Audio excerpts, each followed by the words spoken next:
Who are these guys? Pacers go into Phoenix and win kind of comfortably. Really big third quarter, good enough, and a lot of other stretches of the game. And they win by 9, 121-11 against the Suns. Devin Booker left at halftime, but that is still a very, very high-quality win for the Pacers. And another mark that makes you wonder how their losses to Charlotte and Toronto happen, but they rack up big wins when they need them, and they got this one to get to 13 and 15. Much to discuss, I think, from this game, but generically zoomed out, however you want to look at it, I think you could give credit cookies to just about every Pacers player who hit the hardwood for serious minutes in this game. All of them. I'm going to run through them one by one, and I hope that's not boring, but I need to explain why. Ben Mathurin didn't make his threes, only took 2 free throws. That's normally a death sentence for a Ben Mathurin game. And he still found a way to 16 points and 3 steals and had some huge, huge plays in the fourth quarter that kept the Suns away when they were surging. We'll get to Pascal Siakam later. Miles Turner, 19 points, 6 boards, awesome defense at the rim, 2 blocks. He made 3 threes. He made 6 free throws. His third quarter was tremendous. He was plus 15. Team high, plus 15. Andrew Nembhard continues to be the great connector. 19 points on 12 shots. He also took 6 free throws, 4 assists, no turnovers. When he has no turnovers and defends like that, he's an awesome player. And he was tonight. Tyrese Haliburton, 13 points, 4 for 9 from the field. All of those shots were threes. Made a free throw, 12 assists, only 2 turnovers. Every starter, I just said, did a great job filling the role they needed to in this game. Whether that was running the show, whether that was hitting big shots, whether that was stepping up in defensive moments, they were all great. Again, we'll get back to Siakam because he deserves more talk than just a box score reading. Obi Toppin, great again. Hitting key threes, hitting an East Bay mid-game between the legs dunk for momentum, 8 rebounds. That's what's really transformed about his game in December, besides that he's making shots, is he's been amazing on the glass. Once again, retrieved the ball from up high, stuck in the backboard because he can somehow do that. He was great.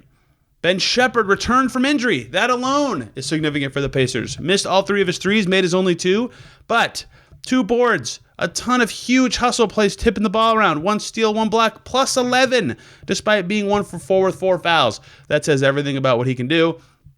Slow start for TJ McConnell, but he also took 6 free throws, made 3 shots, 11 points, 5 assists, 1 turnover. Smaller stints for Jarris Walker and Thomas Bryant, who both gave the Pacers something. Rebounds in the case of Bryant. Walker made his only shot and threw an assist. Everybody did something. And that's how they needed to beat the Suns. They needed a collective team effort. And that's what you've been seeing more from the Pacers in this stretch where they've won 4 or 5. The one loss being just inexplicably awful to the Hornets. But they've won 4 or 5. They won 3 in a row. They've won 3 in a row on the road, too. They look different. They look better than they did earlier in the season. I don't think it's coincidence that this stretch of better play coincided with Andrew Nembhard returning to being able to play into the second half, right? That first time that happened was in Chicago. That's when this streak really started. Normal rotation of their good players from last year has really helped. And now Ben Shepherd back as well. They have 10 guys who they could reasonably play, right? I think this game changed things a bit in terms of how much they were willing to play Jarris because Kevin Durant is on the other team and was amazing and played 38 minutes. A lot of Siakam because Siakam was amazing. We'll talk about that in a second. And because Siakam could handle Durant a little bit. Haliburton's got to play a ton. Ben Shepherd's going to play when he is having this kind of impact. Mathurin played 37 minutes because he was defending pretty well. Like, they just needed those guys on the wing. So not as much Jarris as normal. And then not as much Thomas Bryant. He played 4.5 minutes because Toppin was so great.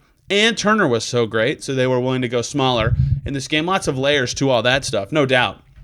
But I think they went to 10, and I think that's meaningful for this team that has been scraping by with 8 a lot of the time. Who can be the 9th guy if they can even find a way to get a 9th guy out there? Johnny Furphy, a 2-way guy. Who's it going to be? Now they legitimately have 10 guys right now that they're comfortable putting on the floor, and that is very important given how rocky the first part of their season was. Now we got to talk about Siakam, who I glossed over because he deserves more than just here's the stuff that he did well in this game. Siakam did everything for the Pacers in this game. Unheraldedly good defense for starters. There was a reason they kept trying to match him to, not match necessarily, but have him out there against Kevin Durant. Those two immediate dap for each other when the game was over. A huge respect moment, right? And KD's amazing. Like, sometimes when he's playing, it doesn't look like there's a defender in his way. Pascal at least made him work. And as great as Durant was in this game, 15 for 27 on his way to 37 points, 10 rebounds, and 6 assists, he had 5 turnovers and looked a little tired at the end of the game. That's what's going to happen when you play 38 minutes and they're rigorous, and Siakam deserves a lot of credit for that. Siakam hit 3 threes in this game. He got to the foul line for 5 shots. 25 points for Siakam. And a somewhat inefficient first half, missing some layups. Really picked up his scoring in the second half. So that is just scoring and defense. That was huge. He also had 3 assists, a steal and a block, only 1 turnover, and 18 rebounds, which to my surprise is actually not a career high. He had 19 once with Toronto, but is a Pacers high. Previously with the Pacers, his best rebound game was 16. His 19 rebound game he actually did twice in 2018-19 and 21-22. So he's done this before, but this was his first time with the Pacers, just getting all of them. Pacers 47-44. They win the rebounding battle in this game, despite shooting worse from the field. That's pretty tough to do. Says a lot about their work on the offensive glass and just in general doing what they can on the defensive glass. Also forced a bunch of turnovers. That gave them more chances to shoot worse from the field. They did shoot well from 3 to their credit, but that was really helpful, that possession game stuff, and no one had more than 2 turnovers on the Pacers. Siakam only had 1, and Siakam had 18 of their 47 boards, over a third. He was a monster on the glass and a monster in this game. And hey, look at that on the day that All-Star voting starts. I still think he is a pretty strong case, but the Pacers record might be the toughest hurdle for him to overcome. Regardless, to me, his best game of the season maybe is a stretch. Boston, he was exceptional against the Celtics and hitting that game-winning 3 as well. One of his best games of the season, and at a huge time. You know, you can see him during the game doing the little Siakam moment stuffs where, you know, he's definitely had to transform his leadership style and ability with the Pacers. But, you know, when the Pacers lose a rebound, in this game that was pretty rare, but when that happened, he would walk up to the guy and say, 2 hands, 2 hands. You know, he's been doing that a lot recently. And you just see the impact he has on these guys with what he says and how he says it. And he definitely leads by example. You never question Siakam's, very rarely, I would say, the Miami game notwithstanding, his energy and effort. In this game, he was everywhere. Big win for the Pacers, who amazingly are only 1 win behind where they were last year at this time. They were 14-14 last year. They're 13-15 right now, which is pretty remarkable given how crazy their season has been. They're getting healthier. They've won 4 of 5.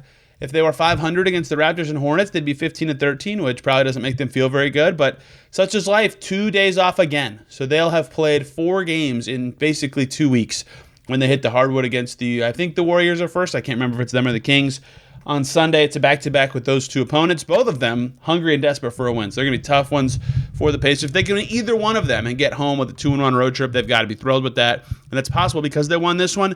A good win, and we'll have much more on the Locked On Pacers podcast. Thanks for watching.